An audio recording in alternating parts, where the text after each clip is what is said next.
Manana ny zofo tahaka ny olon-drehetra, ny olona manana fahasembanana, anisan'izany mofo ny zo hifidy, saingy misedra olana anefa izy ireo amin'ny fanantanterahana izay fifidianana izay. Tsy manaja ny zon'ireo manana fahasembanana ny fanantanterahana ilay fanambarana, fa azony ataony mitondra olona iaraka aminy mandritra ny fotoana anehoana ny safidiny amin'ny fifidianana. Mahakasika izay indrindra, misedra olona hatrany ireo manana fahasembanana rehefa fotoa fifidianana. Samy manana ny olana izy ireo arak'izany. Raha ho an'ireo manana fahasembanana ara-batana izao dia manahirana azy ireo mamonjy ireo toeram-pifidianana. Eo ihany koa ny fampiasana ny bileta atokana. Sokajiana ihany zany ny olana ho an'ny olona manana fahasembanana satria misy karazana olona manana fahasembanana ohatra hoe marena, manana fahasembanana ara-batana, ny jambo. Dia tsy tena mitovy ny fipetraky ny olana ho an'ireo karazana olona ireo.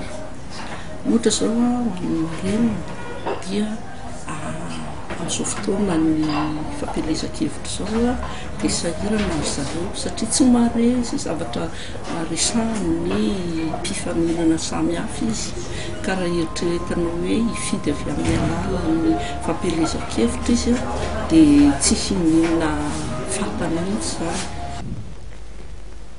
Tahaka izany ihany koa ireo manana fahasembanana eo amin'ny lafin'ny fahitana sy ny fitaovam-pandrenesana. Iray tamin'ireo kandida ho filoham-pirenena ihany, hoy nambaran'ny filohan'ny UNAM no mba nanisy resaka tamin'ny fandaharana asany mahakasika ny fahasembanana. Ho an'ny sembanana amin'ny fahitana moa zany aloha dia fampiasana an'ilay bulletin unique satria tsy voaja zany le caractère maha-secret an'ilay vote. Satria raha ohatra ka hoe mitondra olona zany dia marina hoe mety afaka anampy izy amin'in'le fikorsena le safidy iny, fa zay no tena problème zany le caractère secret mihitsy tsy voaja.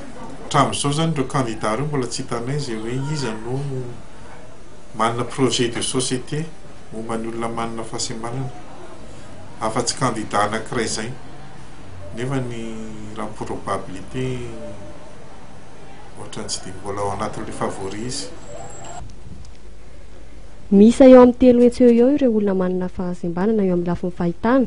Araka ny fanadihadiana amin'ny firenena mitiambana kosa dia manodidina amin'ny 1,900 no manana fahasembanana. Mbola maro amin'ireo olona nefa no manafina azy ireny tsy hifandray amin'ny fiarahamonina. Anisan'ny etaentan'izy ireo arak'izany ny mba hisian'ny birao am-pifidianana hifanaraka amin'ny fepetra mifanaraka amin'izy ireo. Tafiditra anatin'izany ny fahalalana ny toerana nahaterahana ny fifidianana.